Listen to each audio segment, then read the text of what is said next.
Welcome to the For a Better Future podcast, the show that brings you real stories of people changing the world in creative, powerful ways. From bold conservationists to everyday visionaries, each episode reveals how small actions can spark big change. If you've ever wondered how your choices can shape a brighter, more inclusive tomorrow, you're in the right place.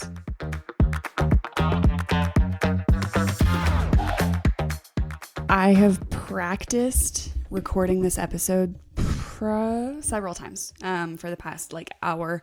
I have rehearsed and I've come at it with a lot of just chaotic energy. I'm very nervous. I don't love being in front of the camera. I certainly do not love the sound of my own voice, which you're going to be asking yourself, okay, well then why are you doing this? I'll get into that. I want to take this seriously because this is a profession. This is a job. This is something that I want to integrate into my life on a regular basis. And if I deflect, then I'm not going to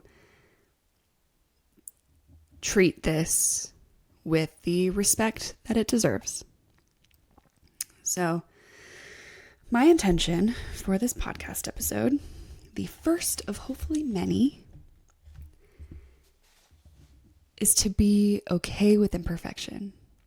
To be okay with imperfection. I am my biggest critic. I am my worst critic. Absolute terrible to myself. And I'm going to keep adjusting this camera and this microphone until it feels good. I am my biggest critic. I have tried working on this podcast for years. Since 2020, I have been trying to put this together. And I've recorded this first episode a dozen times.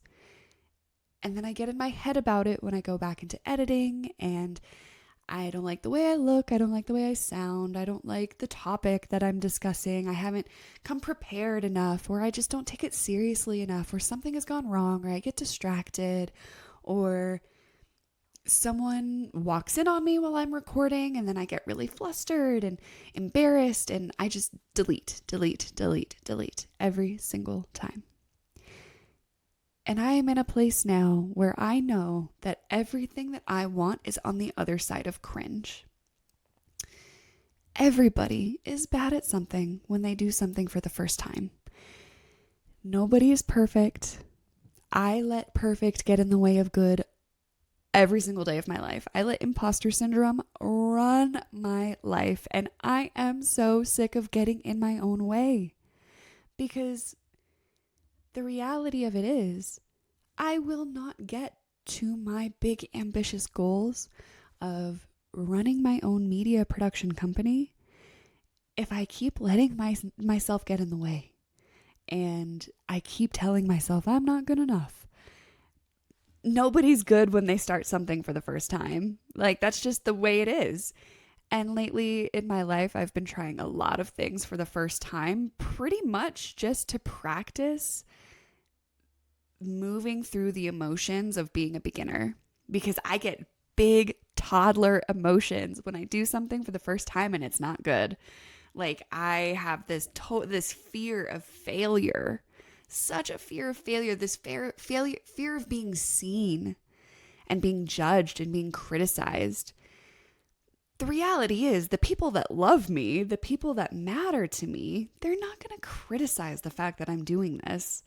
You know, they know that I do this for my job anyway. I just get paid from a company to do it. And now I'm trying to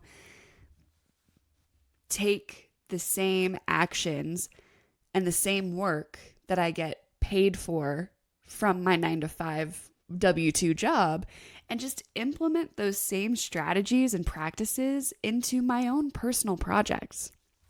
But because it's centered around me and I have my own demons, of course, everyone does, the camera's on me, the focus is on me, and I have this fear of being seen. So naturally, it's going to be hard for me to convince myself that I'm good enough. But my goal as I said with my intention at the beginning of this, is to be okay with imperfection and to put myself out there because I want this to grow. And I think that it's important to show the imperfection. And I know that I love going onto my favorite content creators' pages, whether it's their podcast, their Instagram, their YouTube, their whatever, and scrolling to their very first pieces of content that they ever made and seeing how bad it is and just being like, whew, okay, theirs wasn't perfect. Their first try wasn't perfect. Their 10th try wasn't perfect. Their 100th try wasn't perfect. But they stuck with it and they grew, and you sort of grow with them. Parasocial relationships are a real thing. I know that I have weird parasocial relationships with people I've never met online, and I've watched them grow in their business or grow in their platform, grow in their families. And I feel protective of them in a way. And I'm not saying that I necessarily want, of course I want a following. I wouldn't be doing this if I didn't want to grow in the natural way that a marketing funnel is supposed to grow, with engagement and followers and subscribers and yada, yada, yada, because all of that stuff matters if I want to get my story out there and if I want my projects to get out there and I want to grow in my business and I want to grow in my professional development. Awareness is at the top of the marketing funnel. So yes, of course I want followers, and I get in my head about my own sense of self-worth and whether followers are even important when it comes to how I show up. 'Cause ultimately what I really want to do with this podcast is to tell stories and integrate the incredible things that I've seen and done over the last couple of years and put them in a way that is inspiring and provide actionable takeaways for how people can live differently. So I think with all of that, I know that it's very vague, and I'm going to take a sip of my tea because my throat is dry and I'm nervous. I think I need to stop being vague and I need to just jump right into it and introduce myself. My name is Dailyn. I am my current position in the world, the job market that I'm in. I am the digital content coordinator for the Denver Zoo Conservation Alliance, formerly known as the Denver Zoo. We recently went through a rebranding last year to better reflect our work beyond just the landscape of a zoo, which has a lot of negative connotation to it, but we do a lot of really important work, and I'd love to have an entire episode on zoo-based conservation. But basically, I do content creation for the zoo on a daily basis. I handle their photo and their video content, and I help manage the social media, and I handle digital content assets that basically go out to our public relation partners or to influencing marketers, or in our internal marketing and creative department uses my photos and videos for newsletters and banners and promotional material of all kinds. So on a day-to-day basis, I am filming animal care stories. So I go and interview an animal care specialist. Most people know them as keepers, but we're really trying to actively change the vernacular of what zoo-based conservation organizations use, because anti-zoo sentiment is so strong and so prevalent. People do not like zoos, even though they are so vitally important to the future of conservation. Anyway, like I said, we'll get into that later. But the words that we use are really, really important to describe the work that we do. So moving away from the term keeper and moving forward with the term animal care specialist is important. So I go and I film animal care specialists taking care of the animals that they are in charge of, because we have different departments, different sections along the zoo. We've got primates and hoofstock and pachyderms and tropical animals and birds, etc., etc. Everyone has a specialty. And we do such amazing work with all of our animals in the zoo and globally. I love working with the field conservation team. And it's important that we reshape the narrative of zoos in this modern age. So I take their stories, I film the work, I edit it, it goes out online pretty much the next day. I have done that for other organizations in different capacities. And so I sort of want to, taking that, knowing what I do right here, right now, I sort of want to back up and tell my story about how I got to this place and I got to this position. And that'll hopefully shape why I'm starting a podcast and really like set a foundation for what this podcast is going to be, what it is going to include, and why I feel like it's important for people to hear these stories. And I want to bring on people over the course of this project. I want to bring on people that can tell me firsthand why it is important for the general public, the general audience, to understand the value of conservation. So my background is not in media production. It is actually in wildlife conservation. I went to school at Colorado State University, my alma mater, go Rams. And I was originally going to be a wildlife veterinarian. That was my absolute dream, was to basically roam various parts of the world and deliver vaccines or public health materials, perform surgeries on wildlife, all of the stuff that we grew up seeing with Steve Irwin or Jack Hanna, and being an advocate for wildlife. But I also loved medicine. I thought wildlife medicine, animal medicine was fascinating. I grew up thinking I was going to be a doctor. That changed to veterinarian because I just love animals and I love wildlife. And I've always had this deep, deep love for nature. Growing up in a household, we were outdoors constantly. And I'm really grateful for that. So I went to school thinking I was going to be a wildlife veterinarian.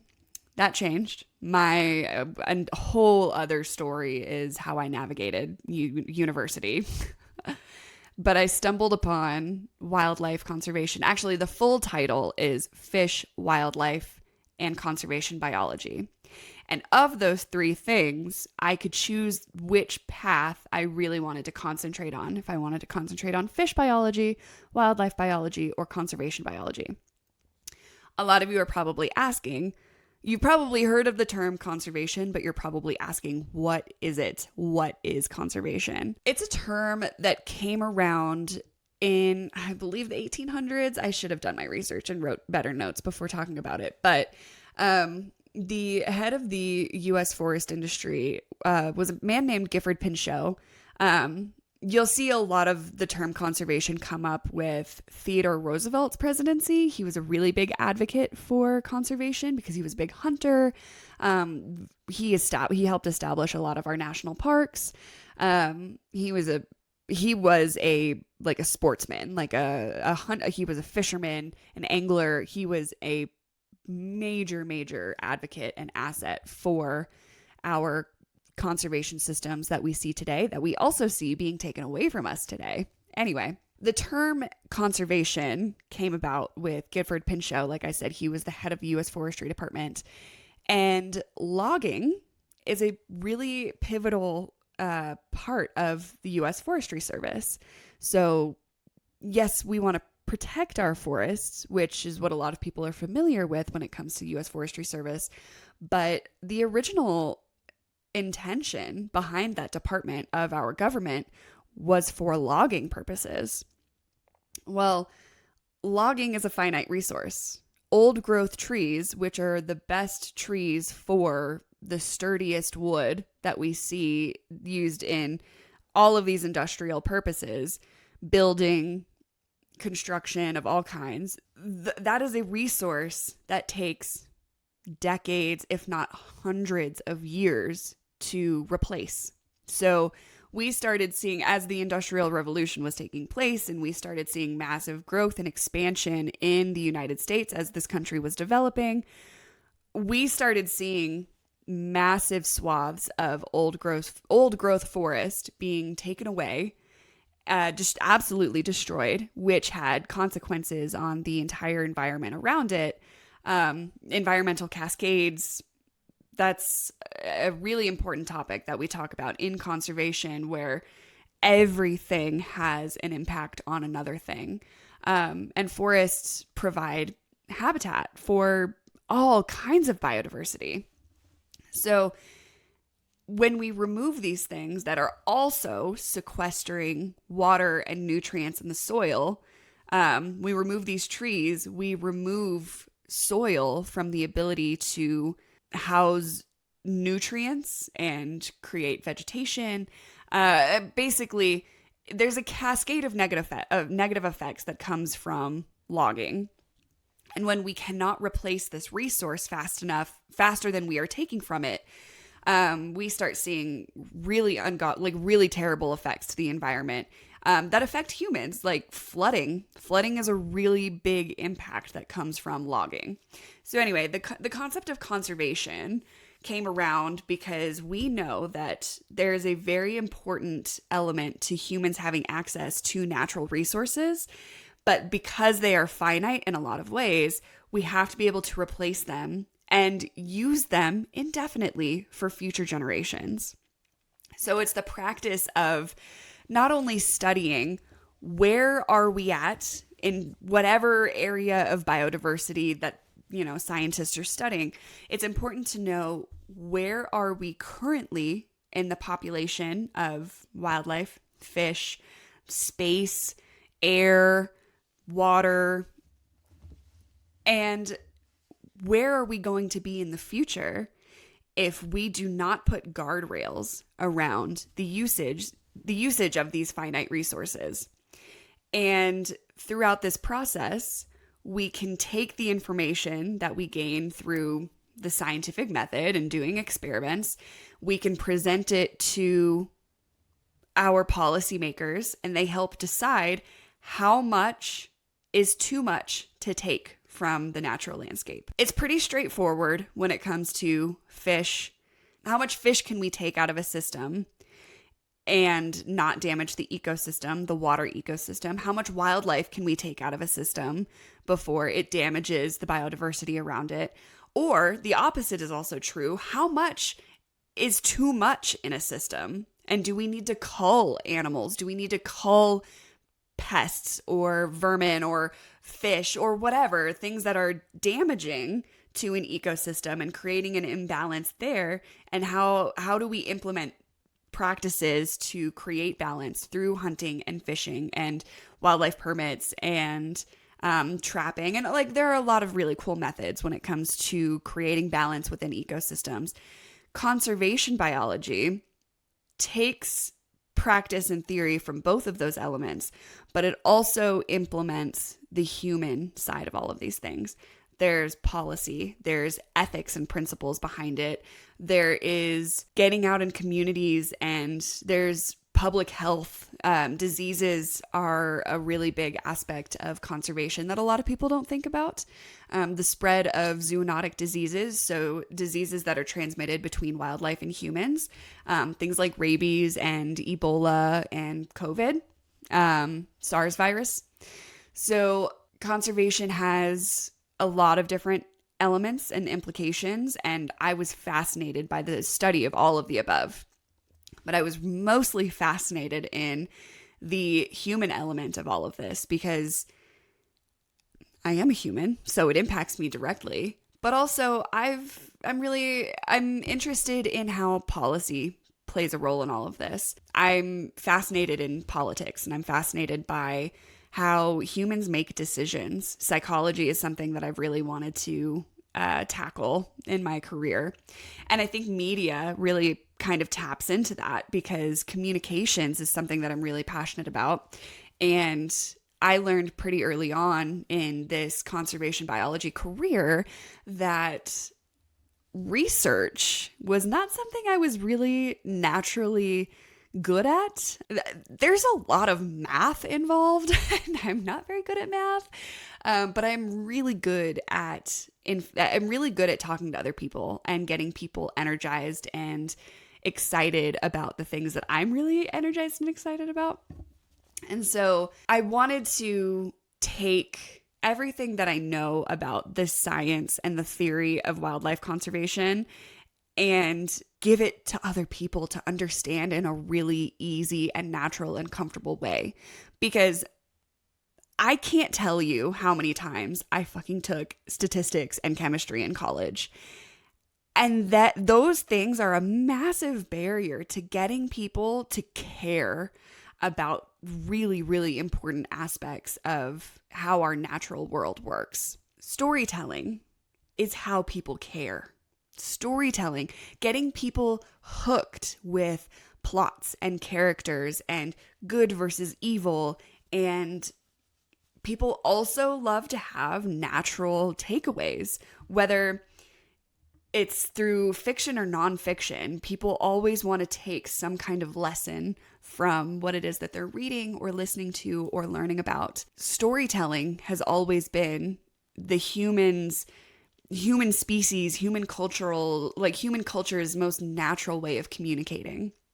And so I thought throughout my journey of being a conservation biologist that I would be better off, more naturally inclined to be a storyteller rather than a researcher. But I've done research and I love the research that I've done. I'm very, very, very proud of the research that I have done. And so I sort of leaned into media and communications as a version of conservation. I want to dive into sort of the nitty-gritty aspects of my story thus far. I think this is going to be important because there are themes that are going to come up naturally throughout the conversations that I have with people throughout this process.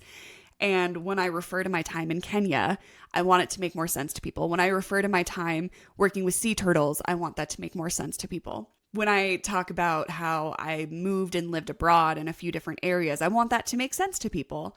And there's a purpose and a reason behind all of it. So when I first discovered conservation as a career path, one thing that really stuck out to me that was different from being a wildlife veterinarian was that conservation gives you the ability to travel. And I've always wanted to travel. I've always wanted to travel. So I immediately leaned in to conservation because I get to work with wildlife and I get to see the world and I get to experience incredible cultures that are beyond the scope of what I know here and now. And I'm from Colorado. I'm in the United States. Like I am in one of the whitest, most whitewashed states in the US. And there is a lot of culture here. Don't get me wrong, but the culture that we have here comes from other places. But I wanted to gain a much deeper appreciation for where culture comes from and where agriculture comes from and where wildlife is naturally found. And I felt like I had to go to these places to experience it firsthand because reading it out of a textbook or going to a zoo wasn't going to always cut it for me. So my first real experience with travel and conservation came from my time in Kenya. I connected with a professor at my university who ran an NGO, so a nonprofit, non-governmental organization through Kenya, and he was basically running a scholarship fund for these elementary, I guess it's from primary to secondary school. Most people in the Maasai area of Kenya, which is where we were, Samburu specifically, they do not have a formal education beyond, I think it was 6th grade. And that's because you had to pay for it. It was not there was no free education beyond that point. So he had set up a scholarship fund to basically help bridge that gap of education and give people better economic freedom. Because the more you know, the more you can expand your worldview. And that was an area of the world that had very, very little economic freedom. And so giving people the tools and the education to break beyond their limitations, he saw that this was really important. And he had offered mostly graduate student opportunities to work with these people for long term. But he also offered a 3-week, I guess, a study abroad program that was a humanitarian project. So I got to go out to Kenya for this 3-week project, and I lived in the Masai Mara in Samburu National Park for 3 weeks, camping in a tent with 10 other people. And we spent those 3 weeks not only just being fully integrated into this community, but we were building these straw and twig huts, which were rudimentary but fascinating. Being able to like take natural material and weave it in a way that creates this naturally colder environment to beat the heat. And for these women specifically, we worked with a group of all women that had, oh God, it's such an amazing story. And I don't really want to spend too much time digging into the specifics of the project, but we worked with this tribe of all women, helped build houses for them and support this scholarship organization and kind of throw a big party for the kids that went from primary to secondary school. In all of that, we got to take these kids on a safari, and I got to go on a safari. So I'd never been that close to wildlife before in a natural setting. I mean, we were face to face with elephants and giraffes and zebras and predators. Like, we had a leopard come right up to our van. It was amazing for all of us Americans, but the kids that we had on this van were absolutely terrified. Naturally, these are animals that we've only seen on TV, so we develop a totally different perspective on human-wildlife interactions.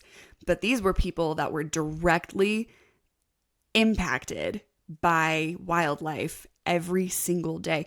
Elephants, to us, we think of them as like these gentle giants, but they are destructive beasts. The Samburu people that lived in the Samburu National Park, they don't have protection against wildlife from coming in and destroying their homes or taking their food or hurting their people.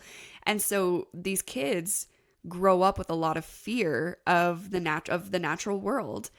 And we had this really cool opportunity to help them gain a little bit of love and respect from a safe distance. We had the safety of this vehicle and the ability to get away really quickly if we needed to. Whereas most of the time, if these people are confronted with wildlife in their everyday life, they don't have any kind of safety protective barrier, and their livelihoods are genuinely at stake on a daily basis.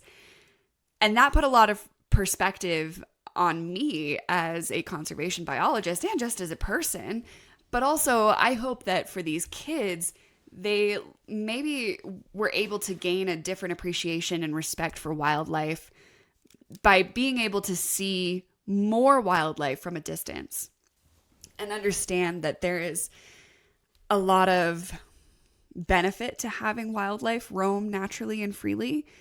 And it is humbling to see that as Americans, we have a lot of privilege in creating natural barriers and landscapes with the natural world. I took a lot away from that experience, but the one thing that kind of shifted for me in wanting to cross the professional development line between research into media and communications was this moment that I had on our last night there, when the men in the tribe had basically performed this dance for us, and it was like a thank you for coming, thank you for being here performance, and it was so profound. I mean, it hit me, like I can still hear their voices and I can feel that impact in my heart of what that moment was like, and I wish I could have captured it. I wish I could have held on to that moment forever. And I want everyone to be able to have an experience, because I can't even describe the profound beauty and the physical impact that dance and that song and that performance had on me. I mean, it was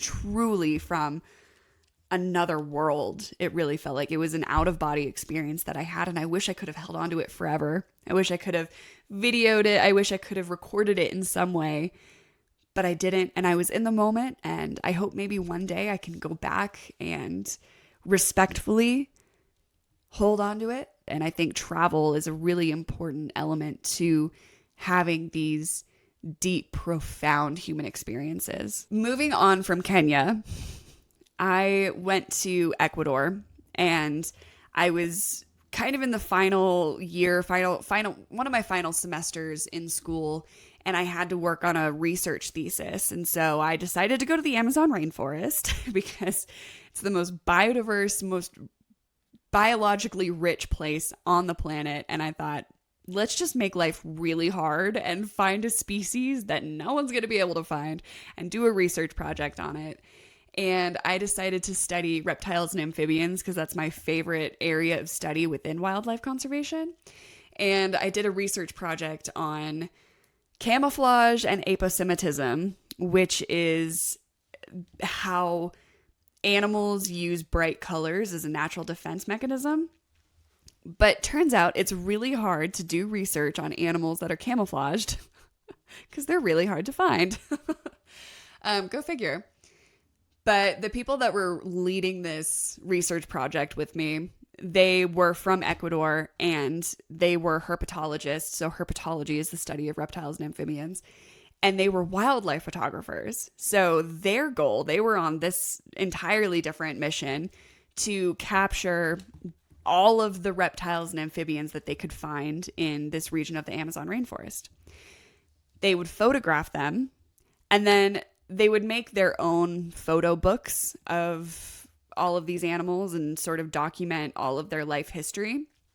But then they would also sell their work and build awareness of this region and the importance of having reptiles and amphibians because they're indicator species.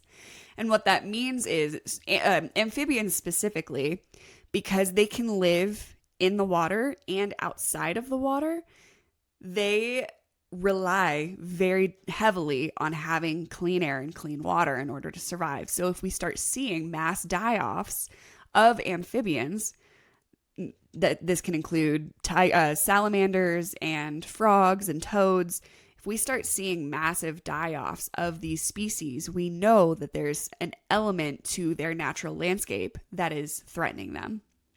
And so that gives us an imperative to clean our air, clean our water, clean our soil, etc. Kind of mitigate that threat for not only wildlife, but for plant life, for human life. I mean, they're indicator species. They are indicating that there's something wrong in the environment. Or, the opposite is true. Something is healthy in their environment if they're thriving.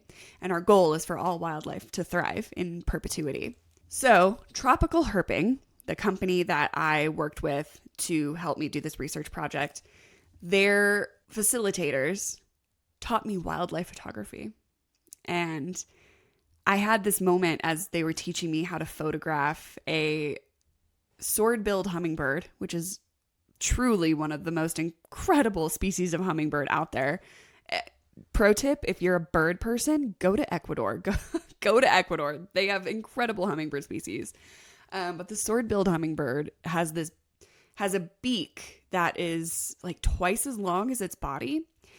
And hummingbirds move really fast. And so I had to learn really quickly how to use my camera and be able to capture this animal while it's moving faster than I know how to use my camera. Anyway, I learned how to use this tool and discover there is a way into conservation, into this world that doesn't require research or math. So I was pretty much hooked. Once I was in my last semester of school, I got another study abroad opportunity to go to Mexico. So the Baja California Peninsula is also another really biodiverse, rich area. And it was much closer than Ecuador, so it was really accessible. My cohort was working on our final graduating theses projects. At the very beginning of the semester in Mexico, our professors, who were the people that were going to determine whether or not we graduated from this program, they had asked us, what animal or ecosystem do you want to research after you've graduated? And people were answering, oh, I want to study polar bears. I want to study penguins. I want to study grizzlies or salmon or trout or whatever, or insects. And everyone had such amazing answers. I did not have an answer. I had no idea. And I felt like I needed to have something. But by the time I got up to the front of the class to present my proposal, I had nothing. And I said, look, I don't think I want to do research. I really don't think I want to do research. I love being in the field, but I don't know if there's any specific animal or ecosystem that calls to me. I want to do something different. I want to tap into the stories of the people that are working on these projects. And I want to see if there's something there that calls to me instead. And I really didn't have an answer that I thought was acceptable. Afterwards, one of my professors came up to me and she said, hey, thank you for being honest, but I have to ask, what is it that you do want to do? And I was so embarrassed to admit that I wanted to start a podcast. I was so embarrassed. But I had this dream, I had this dream of being the next Jeff Corwin or Steve Irwin or Jack Hanna, and being out in the field talking about wildlife and talking about people. But I wanted to do it in a modern way. And I sort of imagined this round table discussion with scientists and researchers and politicians and people that are all working on a specific topic together. And we have this roundtable discussion, and it's filmed and it's recorded and it's highly produced. And everyone basically gets to debate on their area of expertise on the same topic of fish, wildlife, and conservation biology, and how that's integrated into every aspect of this human-wildlife interface. And that's what I wanted to do, and it clicked in my mind. I was like, well, that's it. I want to be a podcaster. I want to create content. I want to be a filmmaker. I want to make documentaries. I wanted to be in this media and communication space, but do it in a way that was aligned with conservation, because that was so core to who I was as a person and still am as a person. I finished school, and my very first job right out of college was to become a park ranger. Still not in the media and communication space, but it directly translated into working in the field. I was outside every single day. I was working with wildlife. I was working with people. It was probably the greatest job I've ever had. Highly, highly recommend being a park ranger if wildlife conservation is something that you're interested in. I mean, it was amazing. I fucking loved it. And it was during COVID. So 2020, I had graduated from my study abroad program, graduated from my degree it was May. I'm going to get these dates wrong. So whenever lockdown happened, we graduated 3 days before lockdown happened in the United States. Unfortunately, there were quite a few people from my cohort in my graduating program in Mexico that got stuck in Mexico because of COVID, and the border basically got locked down. It got shut down and people were not able to get home. But I got home, and 2-3 days later, the US shut down. So we didn't really know what was going to happen. I got a job as a park ranger, and it became really difficult to interact with people. So I basically just spent my entire job outside, being in nature, being completely immersed in nature. I got to live on the property. I got to be face to face with wildlife every day. I got plenty of exercise, and it was my first big kid job, and I loved it. But there was drama, and I had to leave that job, unfortunately. And I didn't really know what I was going to do next. I reached out to someone that I had networked with in Mexico who was a sea turtle biologist. She was an American living in Mexico. She was a professor at a university down there, and she was a sea turtle biologist. And she was also a yoga teacher. And her entire premise was she was pulling people that were in the yoga space, and she was hosting these retreats and these wellness retreats and yoga practices. And she was using that money to basically fund her sea turtle research. And I was hooked because I was also a yoga teacher at this time. And I thought this was sort of the perfect connection for me to get back to Mexico, start traveling again, work in conservation, work with reptiles. I love sea turtles. Sea turtles are so fun. Do it on my own, because everything up until this point was within the confines of a university setting, within the safety net of a university setting. And I wanted to sort of live abroad by myself. So I went back to Mexico and I worked as her intern.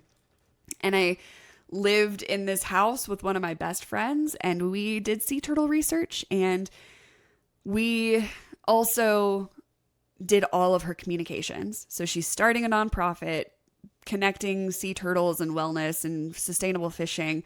And so we built her website. We did her graphic design. We ran her social media. We did YouTube videos. We did all of her photography. And that was really the first true introduction that I had to conservation communications. 6 months of that, we ran into summer. It was way too hot to stay in Mexico. I came back home, and I kind of floated in this unemployment space for a really long time because of the pandemic. And I worked in vet clinics part-time. I worked as a yoga teacher part-time, basically living in my parents' basement. And it wasn't great. Didn't love it. But it was a pandemic, so it's not like anyone really had much of a choice as to the freedom and luxuries that we had the year prior. So we were all navigating these new career markets and new human interactions. And conservation was hit pretty hard. But one thing that was really beautiful about the pandemic, I will say, with people not commuting to work every day, the air was so clear. I mean, the air quality was amazing. And Denver is a really heavily smoggy city. When just the clarity of the land and the air and the safety that wildlife had to basically encroach into human spaces, I think we all gained a totally new perspective on time on the road and working from home. I mean, it had its benefits. It definitely was not perfect because we all lost a lot during the pandemic. But I think we also learned that these problems that we're seeing with air pollution and climate change can be remedied so quickly with collective action. So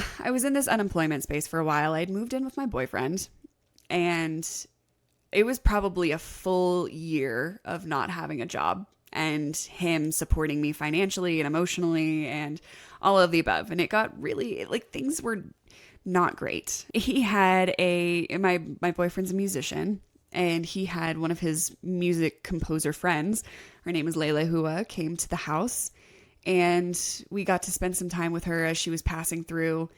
And Dailyn, who as a composer, basically was entirely funded by grants to do her work across universities and across various orchestras. And I'm not entirely sure what she does, but I had gotten into a conversation about grant funding, working with nonprofits up to this point. Nonprofits, NGOs are entirely based on grant funding, and grants are basically when you find donors or you find government subsidies that are willing to give you free money in exchange for a certain output.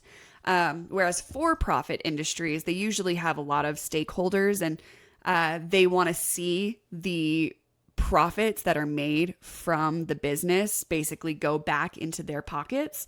But with nonprofits, that's that's basically the biggest difference, is that the profit goes back into the business. It doesn't go into somebody's pocket. So there are definitely pros and cons, because nonprofits do really, really struggle to make money, because you have to find donors, you have to find philanthropic people or organizations that are willing to support that have to believe in your mission-based organization in order to give their money, which is really dependent on the economy. So grant funding and philanthropic missions are fascinating, really, really hard. But Lele Hua was a successful composer in the music space who is living full-time off of grant-funded philanthropy. So their work, her work was all donor funded. And so I was like, tell me what you do. Like how does grant funding work? How does grant writing work? And she had expressed to me that you're going to write 1 million grants and maybe get 1 or 2 people interested. And you can't rely on every grant application to come back with a result. But you are networking every single time. You are putting your name out there. You are putting your work out there. And you may not get the direct ask from that donor, but they're going to see your work and maybe they'll say, hey, I think you're going to be better suited for this position over here, or this grant over here, or this donor over here. I'm going to connect you to. I really like your work, but I don't maybe think that it's right for this project right now. 5 years from now, a year from now, maybe we're going to be a perfect match. But this is all just networking. And so I took that piece of advice and implemented it into my job applications, because I had applied to maybe, in the course of a year, I'd applied to maybe 300 different places. And these were places, everything from fast food, which I thought was pretty low hanging fruit, to higher mid-level conservation jobs, government jobs. I didn't know, everything was on the table. I did not care. I just wanted a job. I just wanted work. It would have been great if it was in my area of expertise, but it wasn't a guarantee I was going to take anything. I took the concept of using job applications as networking opportunities, and I went online to this conservation job board, and I saw a ton of opportunities from around the world. And there was one that stuck out to me as a conservation communication coordinator or specialist with this NGO in Costa Rica. And I thought, that checks all of my boxes. I love Latin America. I love Latin American projects. I love biodiverse regions, in Costa Rica. Ching, that is one of the most biodiverse regions in the world. So I thought, easy, like an easy yes. And it was tying in conservation and communications. And so I thought, hey, okay, I can, kind of a 2 birds, 1 stone situation here. Oh, also important for me to mention, I was going to film school during this area of unemployment. So I was building my skills in videography, and I was building my skills in how production and that industry worked. And I was working on some really incredible freelance projects, all unpaid. But I have a couple of student projects that I'm really proud of, and some freelance projects that I've gone into, like event production and content creation for small businesses. So meanwhile, I'm building skills in a lot of different areas. And so I had all of this on my resume. I sent out an application. I sent out a video application. I did not send a paper standard application. I went to my film school, grabbed one of my friends who was a great cinematographer, and said, hey, I need your help putting this video interview together, or this video application together. And I submitted a 5-minute application of everything that I had done in my career up to that point and why I thought I'd be perfect for the job. And I got it. I got the job after a year of unemployment in pandemic life and having experience as a researcher, but not really having a whole lot of experience in the media world. I had no expectations that I was going to get this job, and I ended up getting it, and it changed my life. It put a lot of pressure on my relationship, which was stressful. But I knew that taking this job in Costa Rica was going to massively transport me into the next area of my career. And so it was unfortunately a sacrifice I was willing to make, much to the dismay of my partner. But we ended up working through it, and I lived in Costa Rica for a year. I was basically running the communications for a mid-sized NGO in Costa Rica called OSA Conservation. I managed their website, their social media, their photo, their video assets. I would lead workshops every other week for my for the other 80 employees that I had to work with on a daily basis. I would go out into the field as often as I could to get their stories told.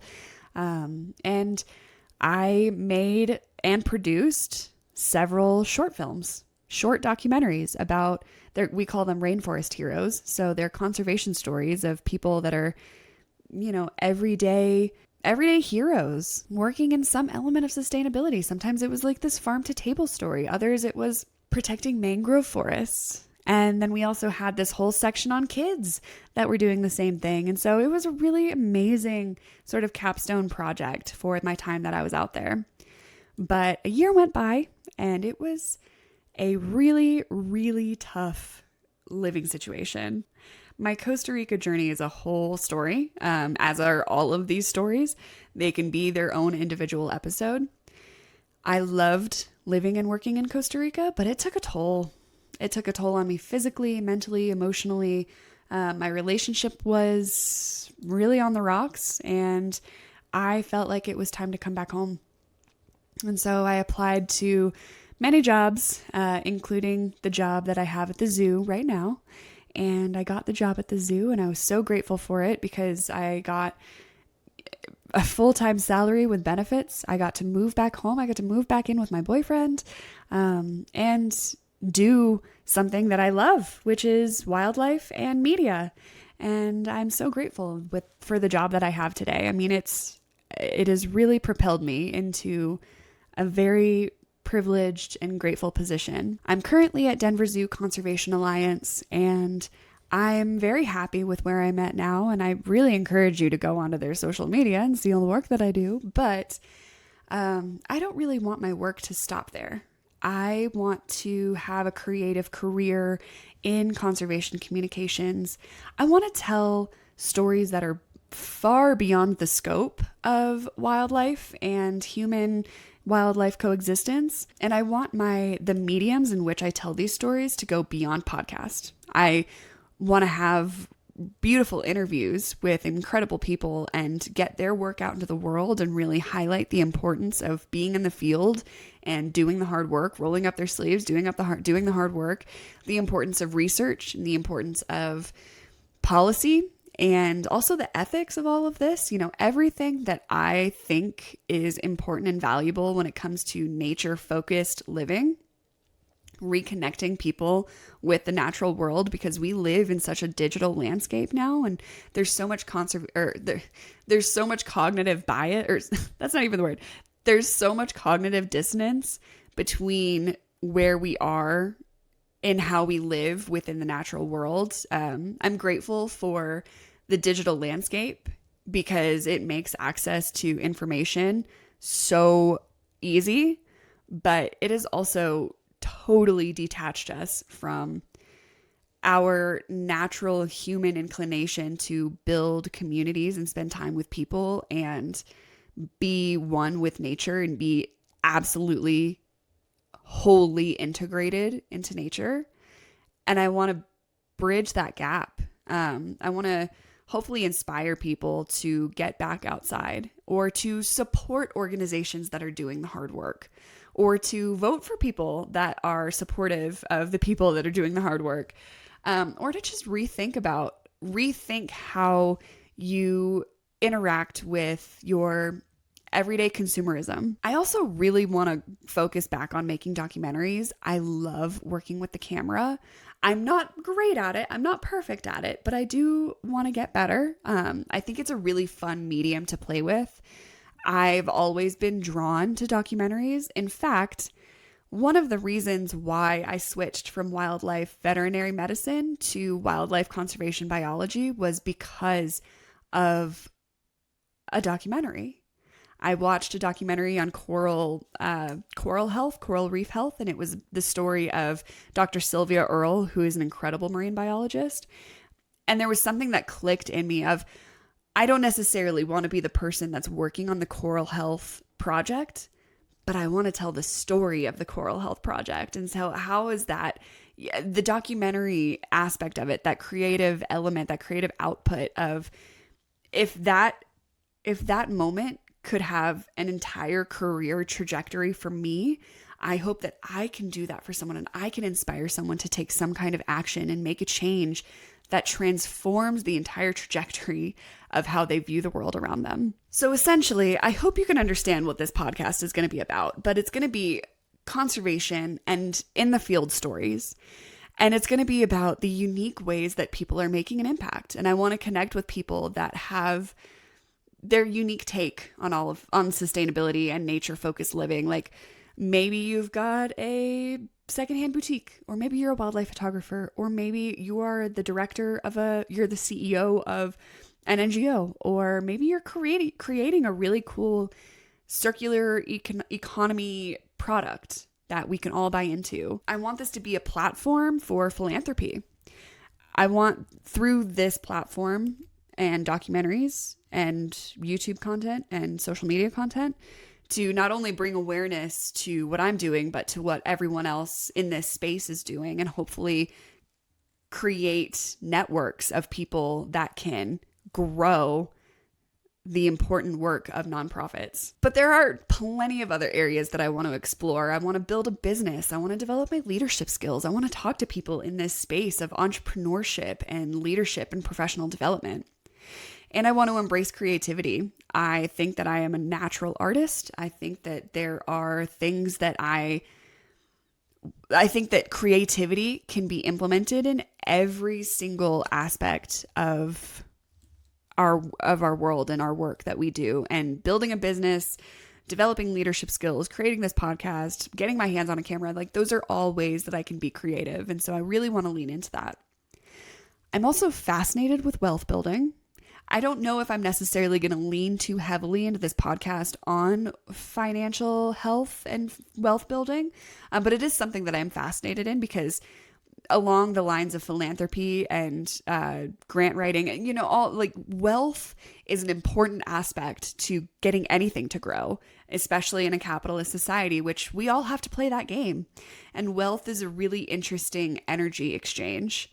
It is the exchange of which we have all of our goods and services. And so it's important that we stop playing small and tap into methods and instruments that can help us grow wealth as individuals and as organizations. Travel is also a really important thing for me. I think travel is something that everyone should invest in. It opens up your worldview. It changes how you view the world and people around you.